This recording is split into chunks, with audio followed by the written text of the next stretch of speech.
Yo, what's up? This is Vita. This is Magi, talking about Supreme Mathematics. Peace and blessing to everybody that's out there listening.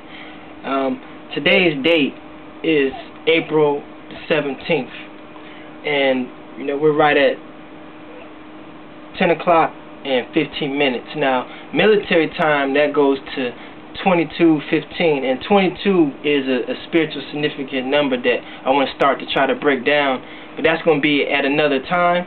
But I want to put that out there to get you into the time frame on what I'm on and what many others are on here and around the world. And I want to give a shout out and wish a happy birthday to a good friend of mine that I never met, but he's a brother, and I know in the future I think I will meet this brother one day. But that's Redman, whose name aka is Reggie Noble, and that's 7 years before the birthday of Sizzla, who's a Rasta roots reggae artist from Jamaica. But today I just want you to understand that in the year 326, the Pope Alexander of Alexandria, he had returned to his ancestral tribe. Now, the reason why I say that is because this Pope Alexander of Alexandria, this is Alexandria as far as what was named Alexandria as far as in Egypt after Alexander the Great. And this was in the year 326.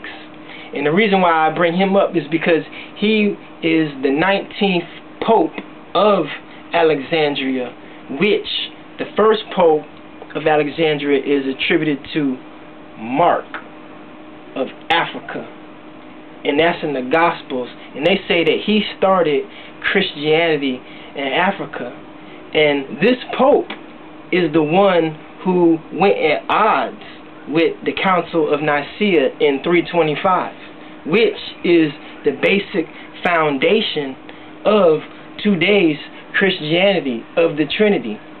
And this Pope went against the basic foundation of the Trinity. And this is one of the main separations of the Eastern Church and the Western Church. That's why the Honorable Elijah Muhammad said, which one will survive the war of Armageddon? He always put it out there as far as the white man's Christianity. And it wasn't a mock as far as just because somebody is white. It was a question as far as regarding what are you actually teaching people, and what are you actually trying to get them to bow down and to worship. Because majority of people, if you say the Pope, they're going to think of Rome, which is true. But see, Rome didn't start as far as what a papacy is. It started in Egypt, as far as what they call as far as in Egypt. So anything, any information that we're studying, and any information, knowledge, wisdom, or understanding that's out there, you have to go and look up and study it as far as for yourself. Because the majority, when I grew up in school as far as in the 80s and in the early 90s, everything that we're learning is based on what somebody's actually teaching and what somebody's actually trying to decipher from what they learned.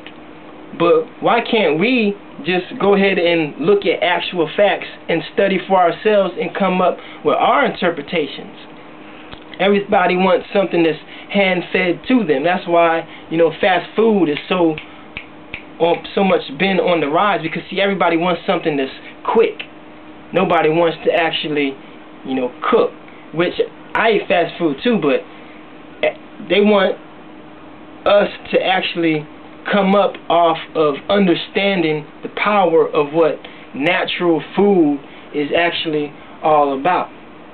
That's why, as far as in order to get people hooked, as far as on holidays and celebrating and understanding what Christianity is all about, they make it appealing to you. You can celebrate Christmas. You can celebrate Easter. You can do all this.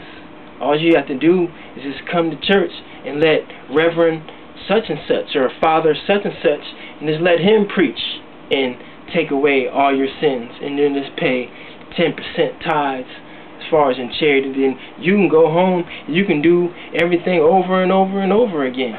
See, but they don't actually study as far as, you know, how these ideas came from. And the reason why I put that out there, because St. Mark, if you look at as far as all the depictions of him, in particular when you go to Russia, I mean, they portray him as a dark-skinned, brown-skinned brother. He's not portrayed as far as as Caucasian as in later times during the whole European Renaissance. All the early, you know, depictions, you know, of this man as far as of, you know, the Moreno, what the Spanish say, which is brown skin, you know, dark skin, which is relevant, but it's irrelevant. And the reason why it's relevant is because people try to portray something that is not. That's like, you know, somebody trying to put out there that I'm a white man and say, yeah, I was talking to the Magi, yeah, he's white. No, I'm not. And so now, you know, you see as far as, you know, for yourself of what I am and, you know, what I'm actually about. We have to do that with all of our facts, with everything that's going down, in all of our studies that we do. And we can't just, you know, criticize and think that this is, you know, 1840s in Ethiopia, you know, in the era of judges. Because right now we're all going to be judged. And we're in that time. And if we study the scriptures that's been put out there, we'll come into understanding that a lot of it is true.